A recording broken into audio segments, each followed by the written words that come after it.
Beneath the molten glow of an early summer afternoon, Rachel Porter guided her dusty Azure station wagon into the gravel embrace of a modest market on the edge of East Hollow, a town whose once grand legacy of cotton empires and iron railroads had faded into a mosaic of weathered facades and resilient souls. The battered vehicle, a relic of careful upkeep born out of necessity, spoke silently of years spent on hard roads. At 42, Rachel radiated a quiet fortitude refined by past tempests. Her crisp white summer dress and well-worn leather satchel lent her both practicality and an air of understated elegance. Though she appeared as merely another traveler in a small town, her mission was far from ordinary. Undercover as an investigator for the state's Justice Department, she had come to unravel the deep-seated rot festering within the local police force. Across the street, parked conspicuously by a humble post office, a police cruiser loomed like a dark specter. Within its tinted confines, Clint Hayes, a wiry man in his early 50s with a permanent, sardonic grin etched into his sun-cracked face, lounged with languid menace.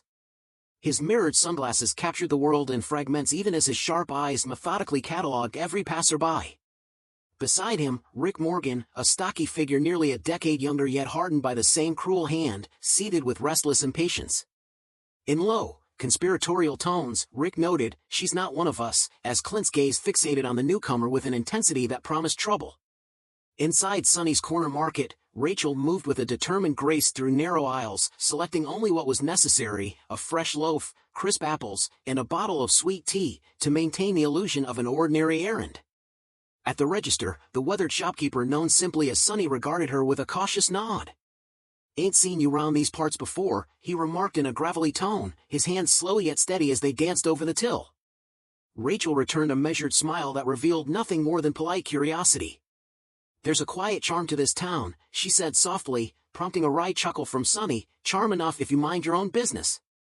Yet as she stepped back into the glare of the afternoon, an instinct prickled at her skin. The silent cruiser remained unmoved, its occupants now emerging like predators, their eyes glinting with a foreboding promise.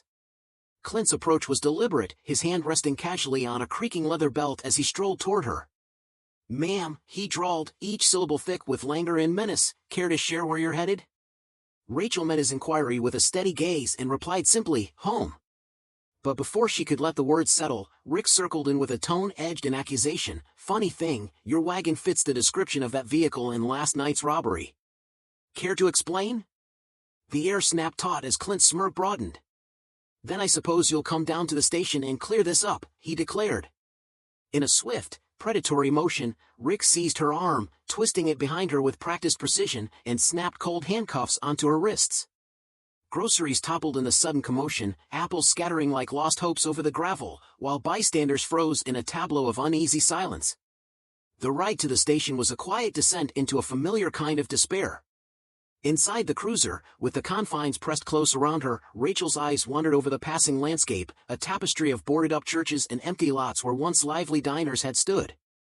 East Hollow, a place that once pulsed with promise, now bore the scars of neglect and systemic decay. In that moment, the corrupted visages of officers like Clint and Rick seemed to merge with the very rot that had swallowed this town whole, their unchecked authority a malignant force thriving in the shadows. At the precinct, the fluorescent glare of a stark, windowless interrogation room greeted her like the sterile interior of a forgotten prison. Without ceremony, Clint shoved her into a cold metal chair as Rick stationed himself by the door, his imposing presence a silent threat. Clint's voice, dripping with derision, broke the heavy silence. "Where were you last night?" he demanded, drawing out each word as if savoring its power. "Home," Rachel replied, her tone as even as the calm before a storm. Clint's laugh was bitter, a dismissive scoff that barely concealed his contempt. "Witnesses say they saw you clear as day, and your car's been linked to a robbery," he insisted, his tone a mix of feigned certainty and simmering rage. Yet Rachel's resolve remained unmoved, her silence was a fortress built on experience and purpose, even as every detail of their hasty accusation was meticulously noted in her mind.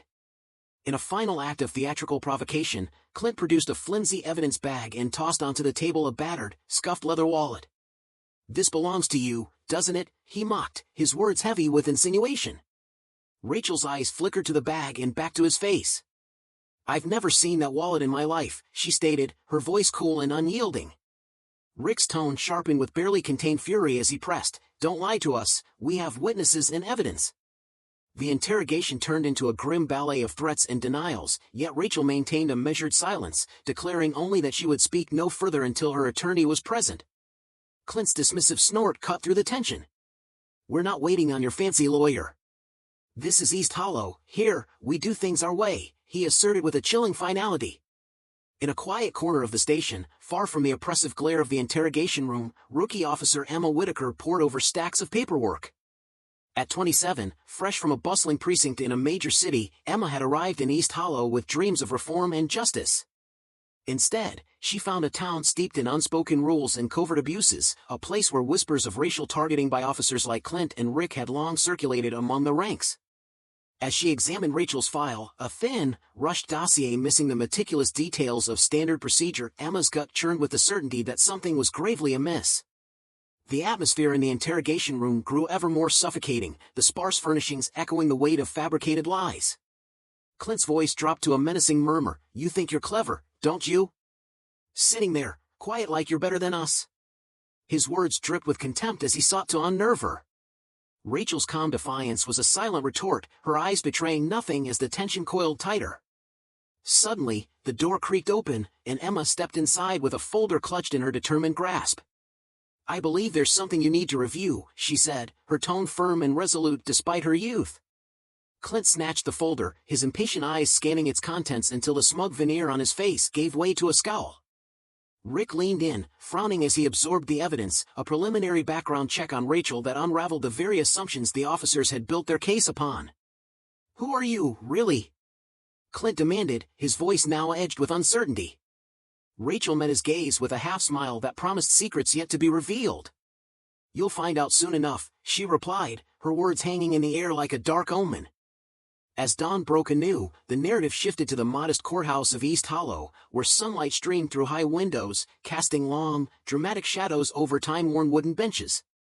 The air inside was charged with a quiet urgency as townsfolk filled the room, their murmurs mingling with the palpable tension. At the defense table sat Rachel, transformed from a mere suspect into a symbol of defiant truth, her posture erect and dignified in a finely tailored suit despite the persistent clink of handcuffs on her wrists.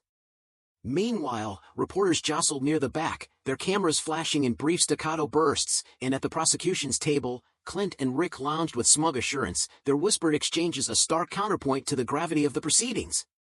The judge's entrance, solemn and unyielding, signaled that the scales of justice were about to be irrevocably disturbed. The courtroom drama unfolded with the case boldly declared, Rachel Porter versus the state. The prosecutor launched into a theatrical diatribe, painting Rachel as a habitual lawbreaker, a dangerous element in a fragile community. His booming voice sought to drown out the emerging truth with rehearsed invectives. But then, in a moment that shifted the tide, the defense attorney rose and gestured for Rachel to address the court directly. With measured determination, the sound of her handcuffs clicking softly, Rachel stepped forward. "Your Honor, ladies and gentlemen," she began, her voice resonant and clear, "I stand before you not as an accused criminal, but as an investigator for the state's Department of Justice. I have spent the past months undercover, delving into the deep corruption festering within our local police.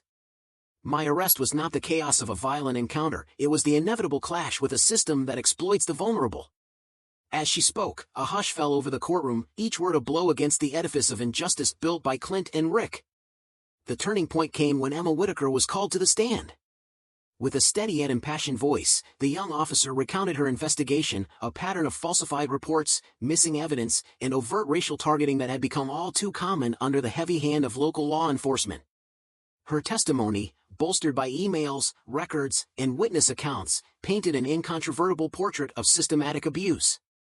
When pressed about her decision to speak out, Emma's reply was simple and unyielding: no one should be above the law, especially not those sworn to protect it. Her words ignited a spark in the room, casting a damning light on the twisted practices of officers once thought untouchable. As the trial advanced toward its dramatic crescendo, Rachel returned to the witness stand, her demeanor calm and resolute. With deliberate clarity, she recounted her perilous journey deep into a community haunted by secrets and shadows, a tale of infiltration, covert recordings, and the painstaking gathering of evidence against corruption incarnate. "I let them believe they held the upper hand," she confessed, her voice steady despite the weight of her revelations, "while every move I made was a step toward unmasking their crimes. The courtroom absorbed her every word, the oppressive tension breaking as her testimony exposed the truth that unchecked power had transformed symbols of protection into instruments of tyranny. In the final, shattering moments of the trial, the judge's voice boomed with righteous indignation.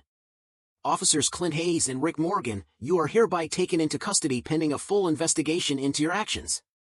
Your badges, once emblems of trust, have been tarnished by abuse and will stand as a testament that no one is above the law." A collective gasp rippled through the courtroom as the enforcers of fabricated justice were led away in handcuffs, their downfall a stark promise of accountability. In that charged instant, the seeds of reform were sown, heralding a future in which the long-neglected wounds of East Hollow might finally begin to heal. In the weeks that followed, the impact of Rachel's unwavering courage rippled across the community. Sweeping reforms were enacted, replacing the old guard with policies steeped in transparency and fairness. Her daring stand against systemic corruption sparked a movement, compelling others to come forward and demand justice. Though the scars of a long history of abuse would not vanish overnight, the fall of Clint and Rick marked a pivotal step toward redemption and renewal. Rachel resumed her role as an investigator, carrying with her the hard-earned lessons of her ordeal, a reminder that even amid the darkest forces of oppression, truth and resilience can ignite lasting change. As twilight once again embraced East Hollow, the town's battered spirit found solace in whispered legends of the woman who had turned the tide against corruption. In quiet conversations at dimly lit diners and in the determined glances shared among its residents, the legacy of Rachel Porter endured, a beacon of hope amid decay, proving that even under the weight of relentless deceit, integrity and courage could illuminate a path toward justice, forever altering the destiny of a community long in need of healing.